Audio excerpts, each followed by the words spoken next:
আসসালামু আলাইকুম বন্ধুরা। মাত্র কয়েকদিন আগে তেহরানের কেন্দ্রে মানে ইরানের রাজধানী তেহরান, সেখানকার কেন্দ্রে একটা বিলবোর্ড লাগানো হয়েছিল। এটা কোনো বিজ্ঞাপন ছিল না, এটা ছিল সারা বিশ্বের জন্য, বিশেষ করে আমেরিকার জন্য একটা মেসেজ। সেখানে কি দেখা যাচ্ছে জানেন? একটা আমেরিকান যুদ্ধজাহাজ ধ্বংস হয়ে যাচ্ছে, ফাইটার জেট বিস্ফোরিত হচ্ছে আর ডেক জুড়ে পানি স্রোত। ইরান বলছে তারা প্রস্তুত, আমেরিকা বলছে প্রয়োজন হলে ইরানকে মানচিত্র থেকে মুছে ফেলা হবে।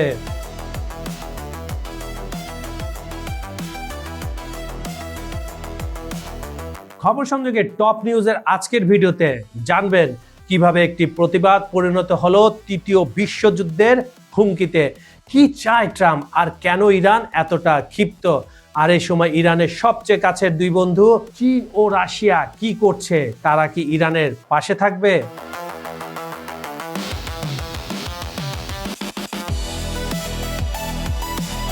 শেষ পর্যন্ত থাকুন, কারণ ভিডিও শেষে আছে সবচেয়ে ভয়ঙ্কর তথ্য যা আপনাকে চমকে দেবে। চলুন তাহলে শুরু করি। ইরান যুক্তরাষ্ট্রের ভয়ঙ্কর সিদ্ধান্ত আর তৃতীয় বিশ্বযুদ্ধের দোরগোড়ায় বিশ্ব।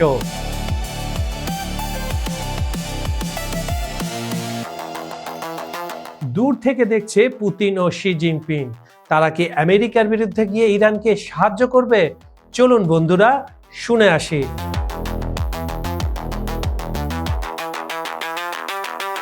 এই মুহূর্তে পারস্য উপসাগরের নীল জলরাশিতে ভাসছে আমেরিকার সবচেয়ে প্রাণঘাতী যুদ্ধজাহাজ ইউএসএস আব্রাহাম লিঙ্কন। তার সাথে guided missile destroyer, fighter jet এবং এমন ধ্বংস সক্ষমতা যা একটি পুরো দেশের সরকারকে মুছে দিতে পারে রাতারাতি। কিন্তু ইরান একা নয়। 2000 মাইল পূর্বে মস্কোর ক্রেমলিনে ভ্লাদিমির পুতিন শীতল চোখে দেখছেন তার কৌশলগত বন্ধু ইরান কিভাবে আমেরিকার নিশানায় পড়ে গিয়েছে। আর আরো পূর্বে বেইজিং এ শি জিনপিং হিসেব করছেন তার তেল সরবরাহকারী বাঁচানো জরুরি নাকি ওয়াশিংটনের সাথে সম্পর্ক না খারাপ করাটা বেশি জরুরি।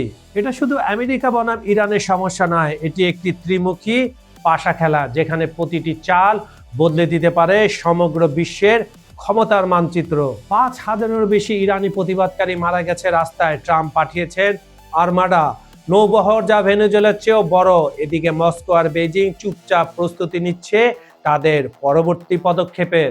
প্রশ্ন একটাই, রাশিয়া চীন কি চুপ থাকবে নাকি মধ্যপ্রাচ্যে জ্বলে উঠবে ভয়াবহ কোনো ঘটনার আগুন? থাকুন আমাদের সাথে, পরবর্তী সময়গুলোতে জানবেন কেন এই সংকট বদলে দিতে পারে একবিংশ শতাব্দীর ভাগ্য। বন্ধুরা, এই গল্পটা শুরু হয়েছিল 2025 সালের 28শে ডিসেম্বর।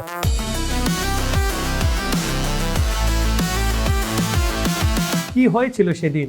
ইরানের সাধারণ মানুষ রাস্তায় নেমে পড়ল। কেন? কারণ তাদের মাথায় আকাশ ভেঙে পড়েছিল। মুদ্রাস্ফীতি 60% ছাড়িয়ে গেছে। মানে গত মাসে যে জিনিস 100 টাকায় কিনতেন এখন লাগছে 160 টাকা। ইরানি রিয়ালের দাম এতটাই পড়েছে যে মানুষ নোটের বস্তা নিয়ে বাজারে যাচ্ছে। বিদ্যুৎ চলে যাচ্ছে প্রতিদিন ঘন্টার পর ঘন্টা। পানির অভাব তীব্র থেকে তীব্রতর হচ্ছে। ইরানের জনগণ বলল এখন আর সহ্য হচ্ছে না। প্রতিবাদ শুরু হলো ছোট আকারে, কিন্তু ছড়িয়ে গেল ইরানের 31টি প্রদেশেই। এবং এরপর যা ঘটলো তা ইতিহাসে লেখা থাকবে কালো অক্ষরে। যেটা শুরু হয়েছিল শান্তিপূর্ণ প্রতিবাদ হিসাবে সেটা পরিণত হলো ভয়াবহ বিক্ষোভ আর সরকারের দমন পীড়নের মধ্য দিয়ে। কি হয়েছিল চলুন বন্ধুরা একটু শুনে আসি।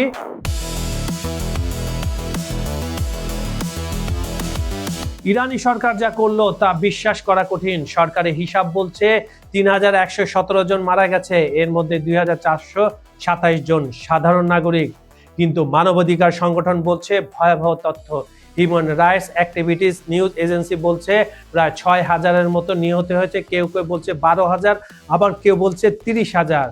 ইরান ইন্টারন্যাশনালের তথ্য আরো ভয়ঙ্কর। শুধুমাত্র 8 ও 9 জানুয়ারি এই দুই রাতেই 1200 জন গ্রেফতার, 41,800 জনের বেশি। সবচেয়ে ভয়ঙ্কর ব্যাপার কি জানেন বন্ধুরা? ইরান সরকার ইন্টারনেট বন্ধ করে দিয়েছে 8 জানুয়ারি থেকে। তার মানে বাইরের দুনিয়া জানতেই পারছে না ভেতরে আসলে কি হচ্ছে। আর এতে করে সন্দেহ আরো ডানা বাড়ছে। এখন কিছু কিছু ইন্টারনেট কানেকশন চালু আছে, তবে সেটা সরকারি দপ্তরে, সাধারণ মানুষের জন্য নয়। গ্রেপ্তার হওয়া প্রতিবাদকারীদের কথা শুনলে আপনার গায়ে কাঁটা দিয়ে উঠবে। বিক্ষোভকারীদের খালি গায়ে করে শীতের রাতে বাইরে দাঁড় করিয়ে রাখা হয়েছিল। ঠান্ডা পানি দিয়ে স্প্রে করা হয়েছে, অজানা ইনজেকশন দেওয়া হয়েছে। মৃতদেহ ফেরত দিতে চাওয়া হচ্ছে $5,000 থেকে $7,000। আর ঠিক এই মুহূর্তে আমেরিকা বলল, এখন আর চুপ থাকা যায় না। ডোনাল্ড ট্রাম্প কখনো ছোট করে কিছু বলেন না, তাই না? তিনি সবসময় সবকিছু বাড়িয়ে ভয় ধরিয়ে দেওয়ার মতো কিছু একটা বলেন। ঠিক বলেছি বন্ধুরা, চলুন তাহলে শুনে আসি সর্বশেষ তিনি কি বললেন।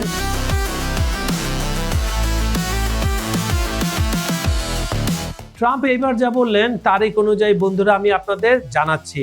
23শে জানুয়ারি এয়ারফোর্স ওয়ানে তারা উঠতে গিয়ে তিনি বললেন তারা ইরানকে নজরে রাখছে, একটা বিশাল আর্মাডা সেদিকে যাচ্ছে, ভেনেজুয়েলার চেয়েও বড়।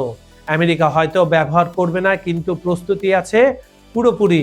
21শে জানুয়ারি তার কাছে খুবই কঠোর নির্দেশ আছে, যদি ইরান তাকে কিছু করার চেষ্টা করে তাহলে তাদের মুছে ফেলা হবে পৃথিবীর মানচিত্র থেকে। সবচেয়ে ভয়াবহ হুমকি, তারা যদি আক্রমণ করে গত জুনের পারমাণবিক স্থাপনায় হামলা, মনে হবে চীনা বাদামের মতো। কি ভয়াবহ ডায়ালগ। এবার দেখুন মাঠে কি নামছে। USS Abraham Lincoln aircraft carrier strike group, একটি পারমাণবিক শক্তিচালিত সুপার ক্যারিয়ার, 3টা গাইডেড মিসাইল ডেস্ট্রয়ার, 5,000-এরও বেশি সৈন্য, FA-18 super hornet fighter jet, EA-18G growler electronic warfare aircraft.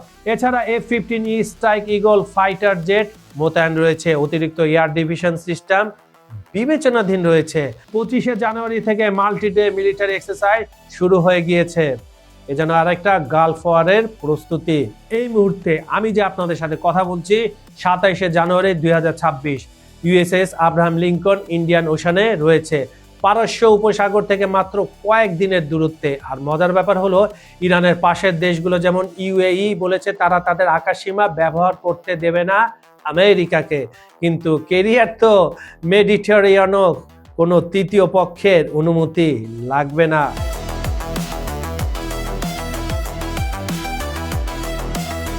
25শে জানুয়ারি তেহরানের এবং হেলাব স্কোয়ারে একটা বিশাল বিলবোর্ড লাগানো হলো, যেখানে স্লোগান লেখা আছে, if you show the win you will keep the war win. যদি তুমি ঝড় বপন করো তা কাটবে ঘূর্ণিঝড় দিয়ে। পররাষ্ট্রমন্ত্রী আব্বাস আরাকচি ওয়াল স্ট্রিট জার্নালে বললেন, তাদের শক্তিশালী সশস্ত্র বাহিনী ট্রিগারে আঙুল রেখে প্রস্তুত, যদি তারা আবার আক্রান্ত হন সবকিছু দিয়ে পাল্টা আক্রমণ করা হবে। গত জুনে তারা যে সংযম দেখিয়েছেন এবার সেটা দেখাবে না। আরাকচি বললেন, জুনে যা ধ্বংস হয়েছিল ইরানিরা সবকিছু পুনর্নির্মাণ করে ফেলেছে। মানে কি? মানে হলো পারমাণবিক স্থাপনা, মিসাইল ফ্যাক্টরি সব আবার চালু হয়ে গিয়েছে। ইরান কি শুধু বড় বড় কথা বলছে? No no no. তারা কি করেছে? 15 জানুয়ারি সাময়িকভাবে আকাশসীমা বন্ধ করেছিল। সব সামরিক বাহিনী সর্বোচ্চ সতর্কতায় আছে। সেনাবাহিনী পুরো দেশে মোতায়েন করেছে। কাতারের ঘাঁটি আক্রমণে হুমকি দিয়েছে। যতগুলা ঘাঁটি রয়েছে সেই দেশের সবগুলোতে টার্গেটেড মিসাইল গাইডেড করা হয়েছে।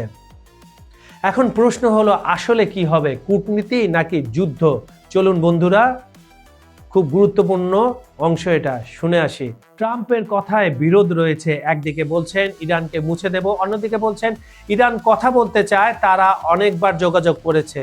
24শে জানুয়ারি ডাভোসে তিনি বলেছিলেন ইরান আলোচনা চায় এবং তারা আলোচনা করবে, কিন্তু সাথে সাথে এও বলেছেন বিশাল নৌবহর পাঠাচ্ছি, হয়তো ব্যবহার করতে হবে না, দেখা যাক, let's see what happen next. আমেরিকার দাবি জাতিসংঘের অস্ত্র পরিদর্শক ফেরত আনতে হবে, সব হাইলি এনকার্স ইউরেনিয়াম সরাতে হবে, মিসাইল প্রোগ্রাম কমাতে হবে, সুপ্রিম লিডার খামেনির ক্ষমতা প্রশ্নবিদ্ধ। ইরানের সমস্যা যদি এসব মেনে নেয় তাহলে কি হবে?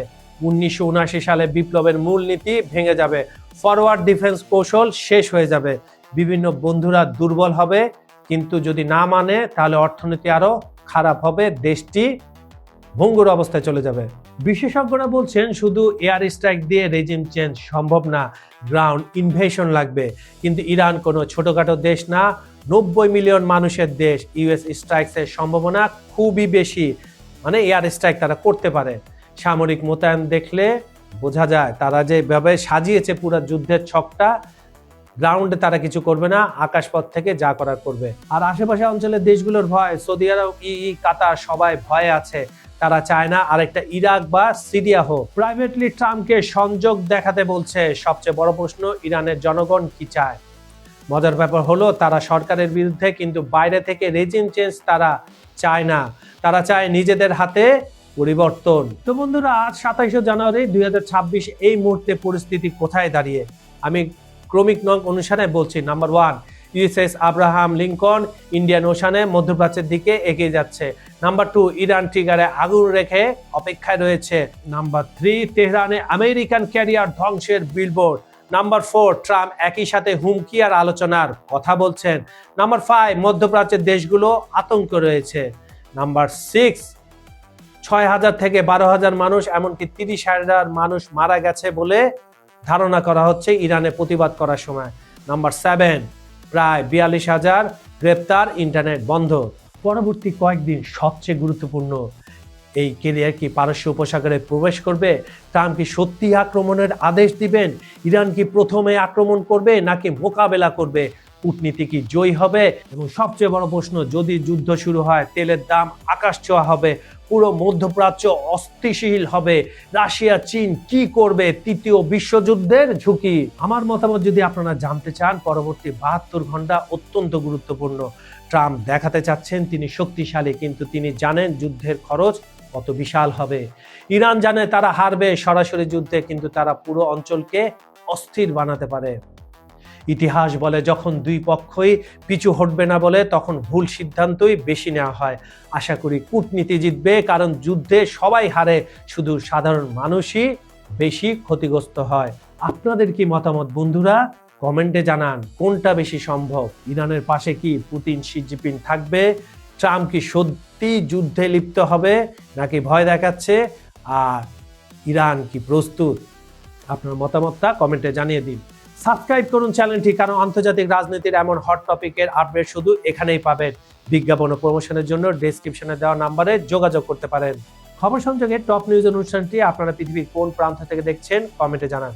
Bangladesh, Bharat, Pakistan, America, Europe, Ukraine, Brazil, Argentina, Iran, Iraq, Syria, Africa, Saudi Arab, Kuwait, Dubai, মধ্যপ্রাচ্য, যেখান থেকে দেখুন না কেন, আমরা আপনার মতামত শুনতে চাই। অনুষ্ঠান শেষ করার আগে একটা মেসেজ দিচ্ছি আপনাদের বন্ধুরা। গতকাল খবর সংযোগে আমি একটা ভিডিও বানিয়েছিলাম, সেটা ছিল ইরানের পাশে চীন রাশিয়া শিরোনামের ভিডিওটি। আপনি যদি এখনো না দেখে থাকেন, এই ভিডিও দেখার পর সেটা দেখে নিতে পারেন।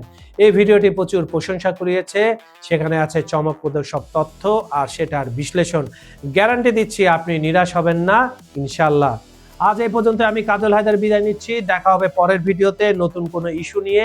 ভালো থাকুন, নিরাপদে থাকুন। আল্লাহ হাফেজ।